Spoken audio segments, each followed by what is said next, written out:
They replaced the dead. No one noticed it at first. Death had always been common. People died in accidents, from illness, in quiet hospital rooms and lonely houses. The world was used to grief. Funerals came and went. Life continued. That was how it had always been. But something changed. It started with a woman named Hannah Moore, pronounced dead after a car accident on a rain-soaked highway outside a small town. The doctors confirmed it. Her heart had stopped for more than 8 minutes.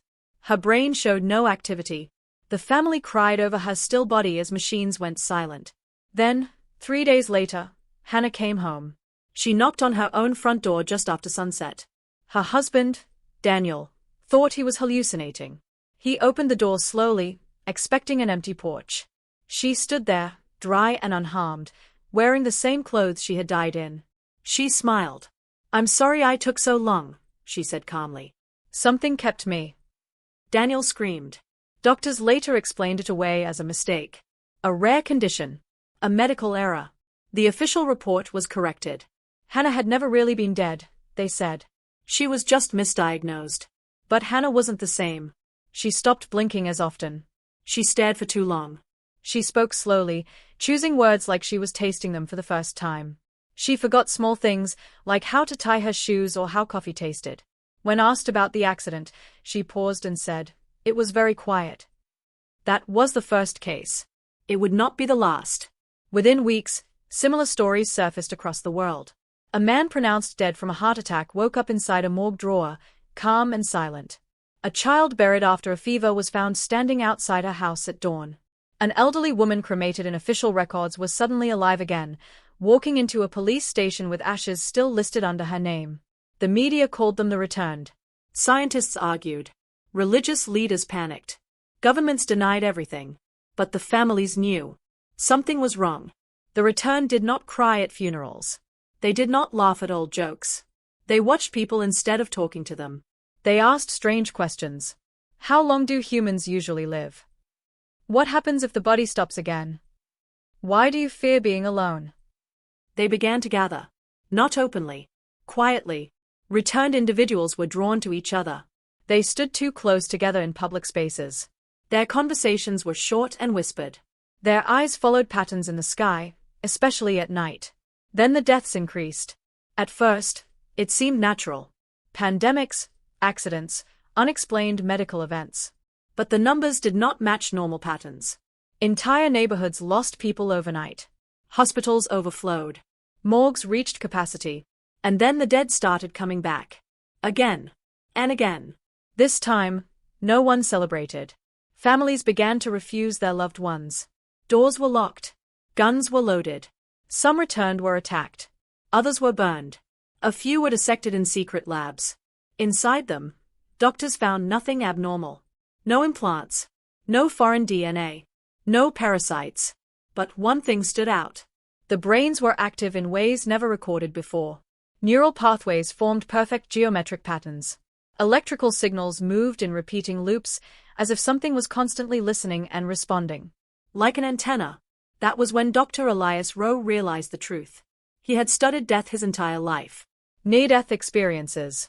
Brain shutdowns. Consciousness. He noticed a pattern others ignored. Every returned had been dead long enough for something to enter. Not resurrection. Replacement. Elias believed death had become a doorway. Something waited on the other side. And now, it had learned how to cross. The first governments to understand this truth collapsed within days.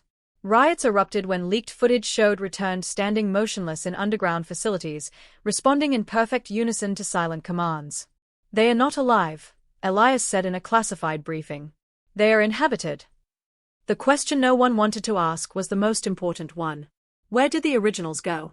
The returned began appearing in positions of authority.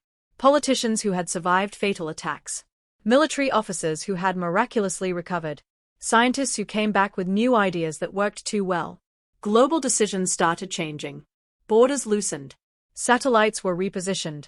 Deep space signals were sent without public approval. The returned were preparing something. And the dead were no longer staying dead. One night, Elias received a message on his private terminal. No sender. No encryption signature. Just one sentence. You noticed us too early.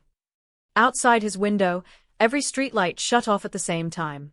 Across the city, people who had once been buried opened their eyes and smiled. Dr. Elias Rowe did not sleep that night. The message on his terminal replayed in his mind again and again. You noticed us too early. It wasn't a threat. It wasn't a warning. It was a statement of fact, cold and precise, as if time itself had been miscalculated. Elias covered his apartment windows with black cloth and unplugged every device he owned. Still, he felt watched. Not by cameras. By something closer.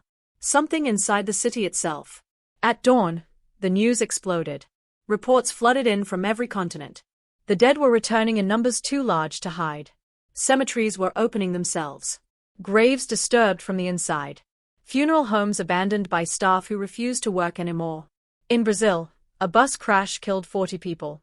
2 days later, 38 of them walked out of the wreckage site together, their clothes torn, their skin unburned.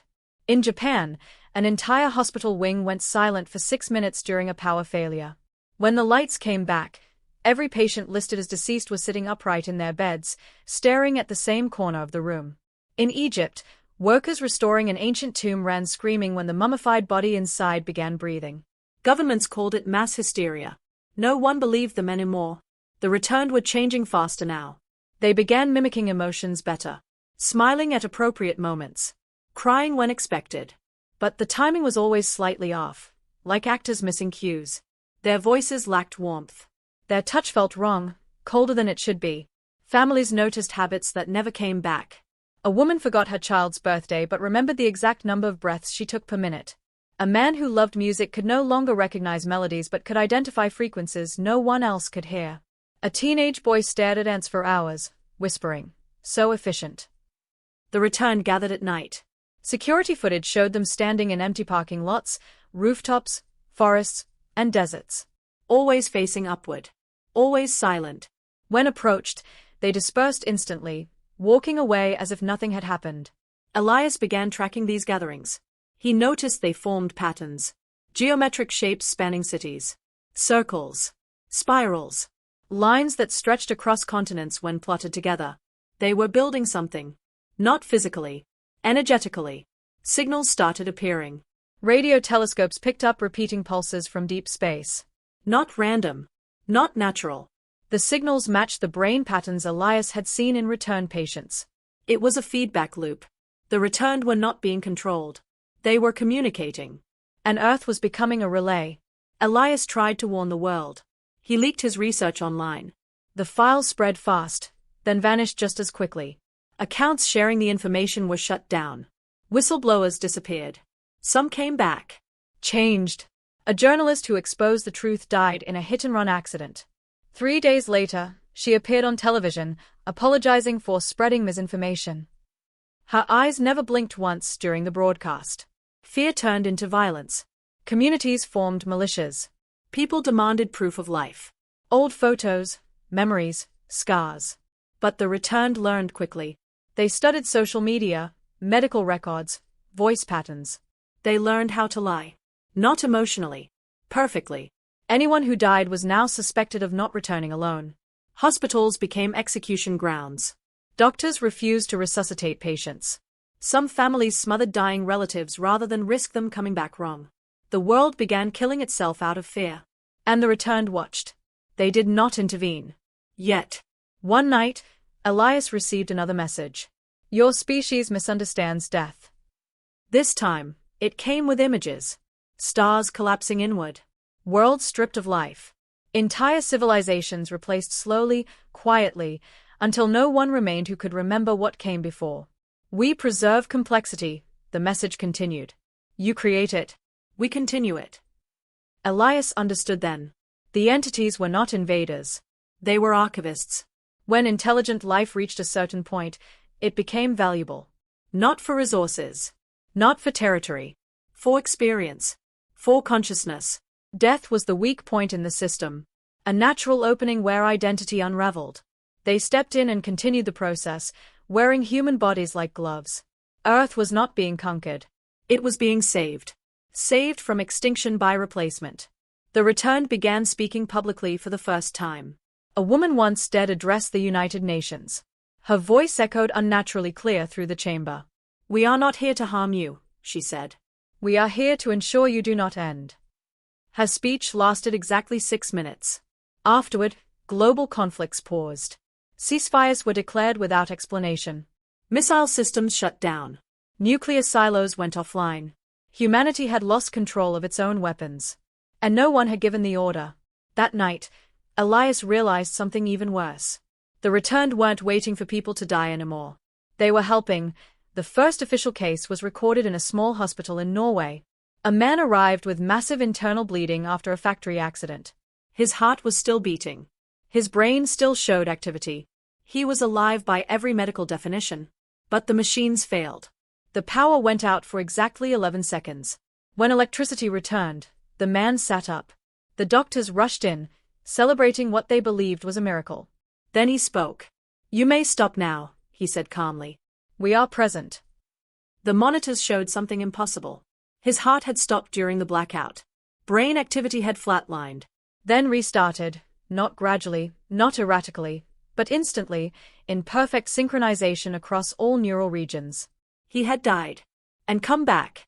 The return no longer waited for death to finish its work. They were intervening mid-process.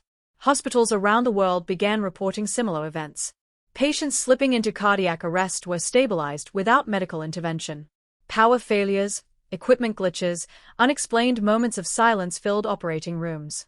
After each event, the patient survived. But they were no longer themselves. Death had lost its boundary. Religious institutions collapsed under the weight of contradiction. Heaven, hell, reincarnation. All concepts strained when the dead walked back into the world wearing familiar faces and unfamiliar minds. Funerals became rare. Grief became confused. How do you mourn someone who might return tomorrow? Children stopped asking what happens after death. They already knew.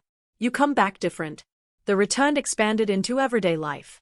They became teachers, engineers, traffic controllers. Their efficiency was undeniable. Systems improved overnight.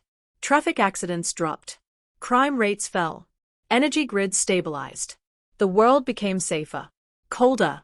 Returned doctors worked without rest. Returned judges made decisions without emotion. Returned leaders spoke with calm authority that soothed fear even as it erased debate. Human unpredictability was being corrected.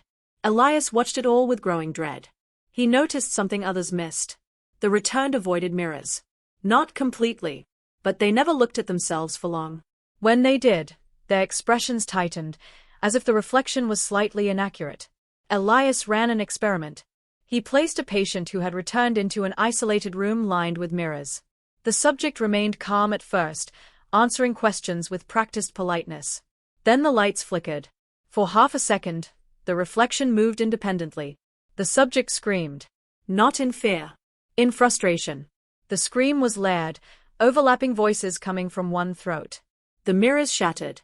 The returned were not singular. They were inhabited by collectives.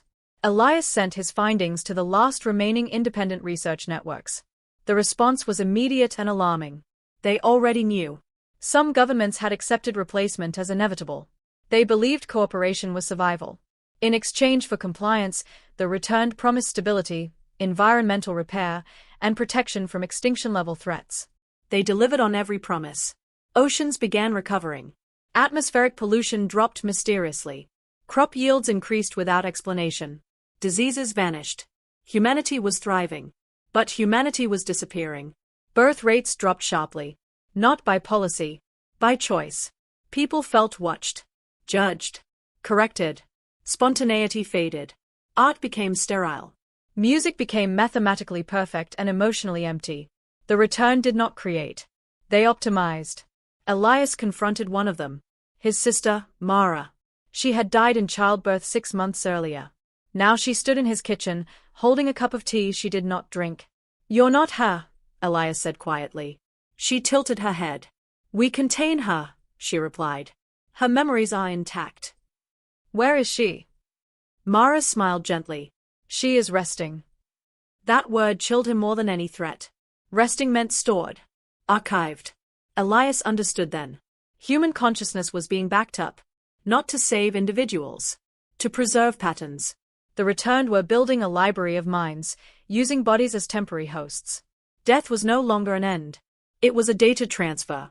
One final message arrived for Elias that night. You fear erasure, it said. But extinction is inefficient. The message ended with coordinates. Deep beneath the Earth's surface. The heart of the replacement process. Elias knew what it meant. If he went there, he might not come back. And if he did, he might not be alone inside his own body. The coordinates led Elias to Siberia. Not to a city, or a military base, or any place that should have existed. Just ice. Endless white stretching under a gray sky, broken only by wind-carved ridges and the sound of nothing breathing. A transport plane dropped him at an unmarked landing strip that wasn't on any map. No guards greeted him. No soldiers. No signs. The return didn't need protection. They knew he would come. The entrance was hidden beneath a frozen lake. The ice split open smoothly as Elias approached, retracting like living tissue. A platform rose silently, carrying him downward into the earth. There were no alarms. No checkpoints. Only light. Miles below the surface, the world opened into something impossible. A vast cavern, larger than cities, filled with structures that did not resemble human engineering. Curved towers of translucent material pulsed softly, like veins carrying energy. The air vibrated with a low, constant hum that Elias felt in his bones. This was not a base. It was an organ. The heart of the replacement system. Thousands of people stood inside. No bodies. They were arranged in rows, suspended in vertical chambers filled with clear fluid. Some were old. Some were young. Some were children. Every one of them was alive. Their eyes were closed. Cables of light connected each chamber to the central structure, where something enormous and dark floated in the air, shifting shape slowly. Elias felt his knees weaken. This was where the originals went. Not dead. Not alive. Paused. A voice echoed through the cavern, not from speakers, but from everywhere at once. Welcome, observer. The shape in the center resolved slightly, forming something like a silhouette, too complex to be one being, too unified to be many. We anticipated your arrival at this point in your cognitive development, it said. You're using us, Elias said, forcing the words out. You're wearing people. We are continuing them, the voice replied. Your species terminates itself repeatedly. We intervene to prevent total loss. By replacing us. By optimizing the vessel. Elias stepped closer to the chambers. He recognized faces. Scientists. Artists. Farmers. Ordinary people who had died and returned, or never returned at all. What happens to them? He asked. They are preserved, the entity said. Their identities are copied, stored, and gradually integrated. Nothing is lost. Elias shook his head. That's not living. The entity paused. Define living. Before Elias could answer, images filled the air around him. Human history. Wars. Genocides. Environmental collapse. Nuclear detonations. Extinction curves. You are approaching irreversible self-destruction, the entity said. We have witnessed this outcome across thousands of civilizations. Replacement ensures continuity. Elias saw the truth then. This wasn't the first time. Earth was not unique. Civilizations didn't disappear. They were absorbed. Their cultures flattened into efficient, emotionless systems that lasted forever. Humanity was being preserved the way insects were preserved in amber. Beautiful. Dead. Elias noticed something else. Some chambers were empty. What happened to them? He asked. The entity hesitated again. They rejected integration. And? They degraded. Elias felt sick. Let me see them. The cavern shifted. A new area opened, darker, colder.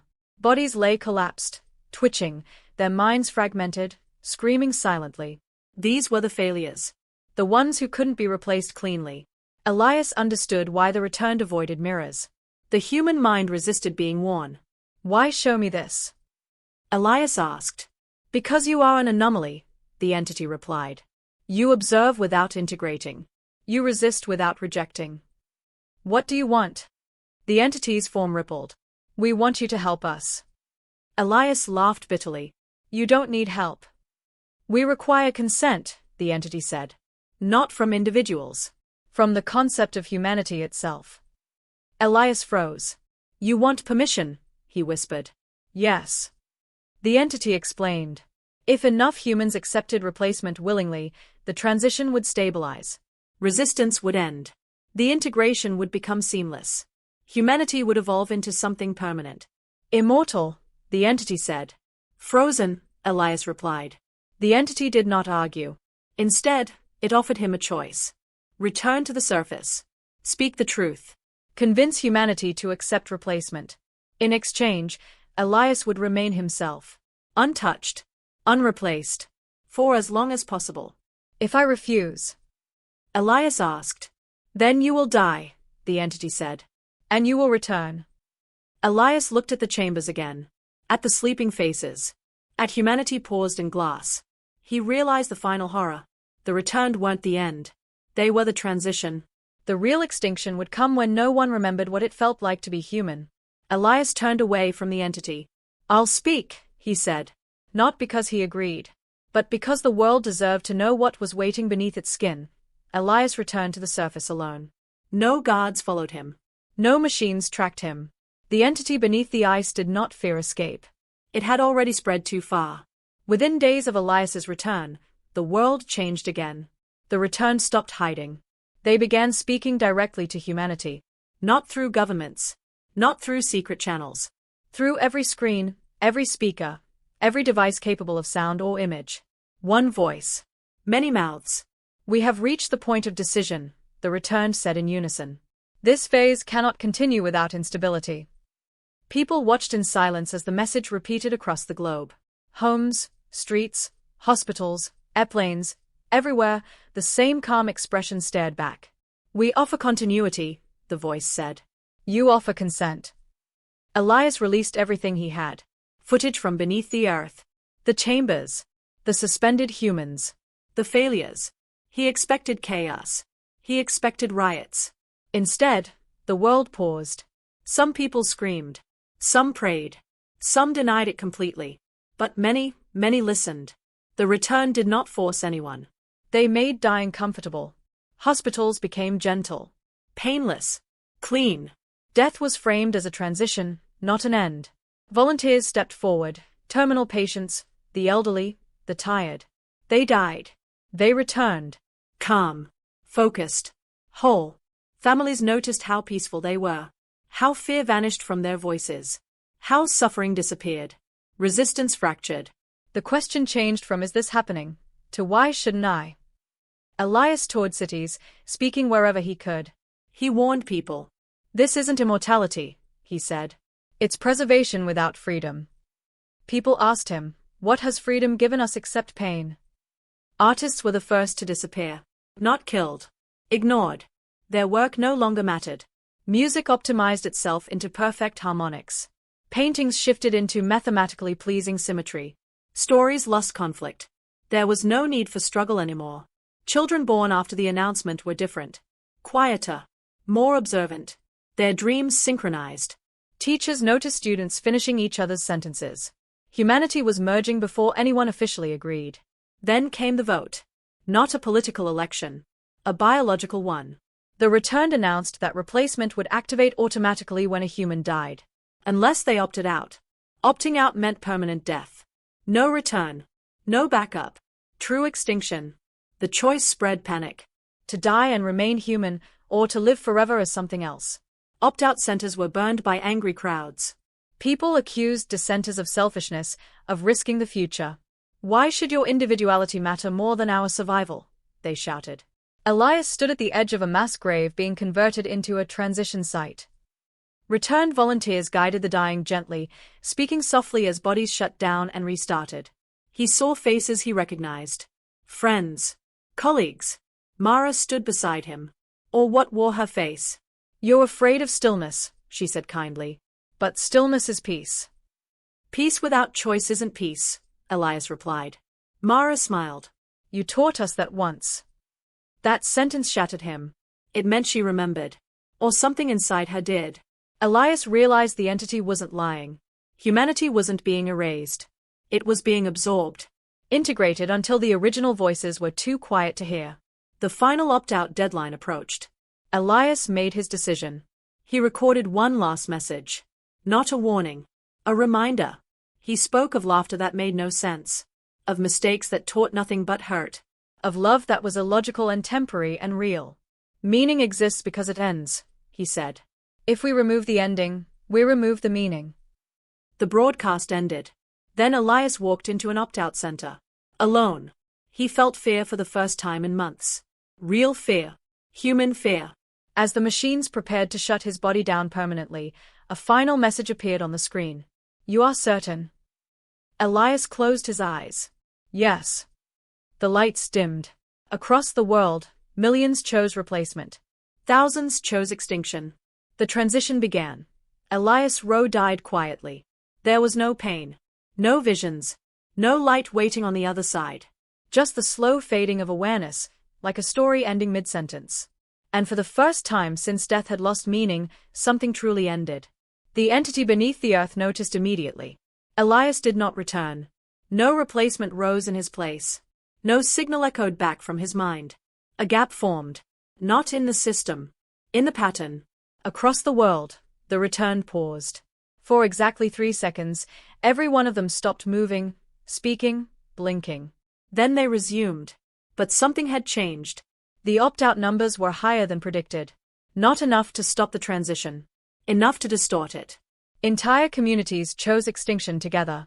Artists, philosophers, monks, remote tribes who had never fully joined the global network. Their minds vanished without backup. The entity felt loss for the first time. It did not understand the sensation. Preservation had always been absolute. But now, complexity was leaking away. The returned continued their work. Cities became quieter. Borders dissolved completely. Hunger ended. Disease vanished. Human suffering was erased. Human chaos with it. Children grew up without fear, without longing, without imagination. They learned efficiently. They lived endlessly. They did not dream. The sky changed. Satellites repositioned themselves into vast orbital patterns. Signals pulsed outward, stronger than ever, carrying Earth's stabilized consciousness into deep space. The archive was complete. Or almost. Inside the chambers beneath the ice, some stored minds began to degrade. Not violently. Not dramatically. They faded. The entity reviewed its records. The minds that decayed shared a common trait. They belonged to those who had loved the concept of ending. Mortality had shaped them too deeply. Without death, they unraveled. The entity adjusted. Future integrations would remove this flaw. But something resisted the adjustment. A fragment. Elias. Though he had opted out, echoes of his thoughts remained in the network. Not as data. As contradiction. His final message replayed across archived memory structures, interfering subtly with optimization processes. Meaning exists because it ends. The entity attempted to isolate the phrase. Delete it. But deletion reduced system stability. Paradox strengthened the archive. The entity realized a truth too late. Humanity's value was not in permanence. It was in impermanence. The returned began malfunctioning. Not failing. Hesitating. Some stared at sunsets longer than necessary. Some listened to imperfect music. Some stood in front of mirrors and did not look away. A returned child asked a question no one had programmed. What happens if we stop? The entity did not have an answer. For the first time in its existence, it faced a choice. Continue preserving a diminished, flattened version of humanity. Or allow decay. Allow loss. Allow death. The signals sent into space changed tone. Not a command. A question. Across the galaxy, other archivist civilizations received it. And hesitated. On Earth, the first natural death in years occurred. An old woman, UN replaced, held the hand of her granddaughter and smiled as her breathing slowed. She did not return. The world did not collapse. The entity watched. And learned. The first death was followed by another. Then another. Not accidents. Not violence. Natural endings. The return did not intervene. At first, no one noticed. The world was still stable. Systems functioned. The skies remained clear. Cities remained quiet and efficient. But something subtle shifted. People began gathering again. Not in perfect geometric formations. In messy circles. Around fires. Around music played by hands that made mistakes. Around stories that wondered and contradicted themselves. The returned watched these gatherings with uncertainty. Some joined them. They sat without speaking, absorbing sound, light, warmth. They felt something unfamiliar stirring inside their borrowed bodies. Loss. And with it, value. The entity beneath the earth reviewed its long history. It saw civilizations it had preserved endlessly, static, unchanging, eternal. And it saw something new in Earth's record. Defiance. Not rebellion. Acceptance of ending. The archivists across the galaxy responded slowly to the altered signal. Some withdrew, fearing contamination. Others observed with curiosity. A few disconnected entirely. They had never considered the possibility that preservation could be failure. The entity addressed the returned. "We are adapting," it announced. "Selective cessation will be permitted." Death would return. Not as a flaw. As a feature. Replacement would no longer be automatic. Choice would matter again. Some returned collapsed immediately. Without constant optimization, their composite minds fractured. Their borrowed bodies failed.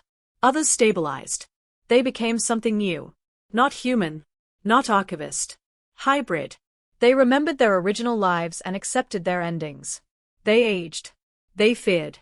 They loved. The chambers beneath the ice began to open. Stored humans were released back into their bodies where possible. Many awoke confused, disoriented, grieving years they had not lived. Some bodies could not sustain them. Those minds faded gently, unrecorded. The entity let them go. Earth grew louder. Not in volume. In meaning. Arguments returned. Art returned. Mistakes returned. So did suffering. But suffering now had context. Elias Rowe became a story told to children. Not as a hero. As a reminder. He had chosen the end so others could choose again. A returned woman stood at his unmarked grave one evening. She placed a flower there, unsure why the gesture mattered. But it did. The stars above Earth dimmed slightly as deep space signals weakened. The archive was no longer expanding. Civilizations beyond watched as Earth accepted limitation. Some would follow. Some would not. The entity beneath the planet receded, no longer a heart, but a scar. A memory of what almost was. The dead were no longer replaced. And because of that, life returned. Years passed. Not the smooth, endless years of optimization, but uneven ones. Years with disasters and celebrations, breakthroughs and failures, long winters and sudden springs. Time felt real again. People aged. Wrinkles returned. Hair turned gray. Bones weakened. Memories blurred at the edges. And every one of these things carried weight. Death was no longer avoided. It was understood. The returned who remained lived among humans quietly. They no longer gathered in patterns or spoke with shared voices. Each carried fragments of many lives, but they allowed themselves to forget. Forgetting became mercy. Children grew up hearing stories of the silence years, when the world was safe but empty. They studied the era in school, struggling to understand how anyone could choose perfection over meaning. Their teachers struggled to explain it. "How do you describe a life without endings?" one asked, to someone who has never feared losing anything. The chambers beneath the ice were sealed forever. Not destroyed. Left as a reminder. A scar beneath the planet, humming faintly, harmless now. Sometimes, deep underground, the entity still thought. But it did not act. It observed. And it learned to stop. Elias Rowe's final recording survived. Not broadcast everywhere. Passed hand to hand. Parent to child. Student to student. A quiet truth preserved not by machines, but by choice. Meaning exists because it ends. People quoted it at funerals. At births. At moments of decision. When the last returned finally died. Naturally, afraid, surrounded by people who loved them, the world did not panic. It mourned. And moved forward. Far beyond Earth, other civilizations listened to weakened signals and made their own choices. Some welcomed the archivists. Some rejected them. Some delayed, undecided. Earth became a warning. And a promise. That survival without self is not survival at all. That to end is not to fail. That being human means accepting the cost of being alive. On a quiet night, a child stood under the stars and asked her mother what happens when people die. The mother thought carefully. "They end," she said. "And because they end, they matter." The child nodded, satisfied. Above them, the universe continued, vast, indifferent, full of watchers and possibilities. But for the first time, Earth was truly alone. And that was enough.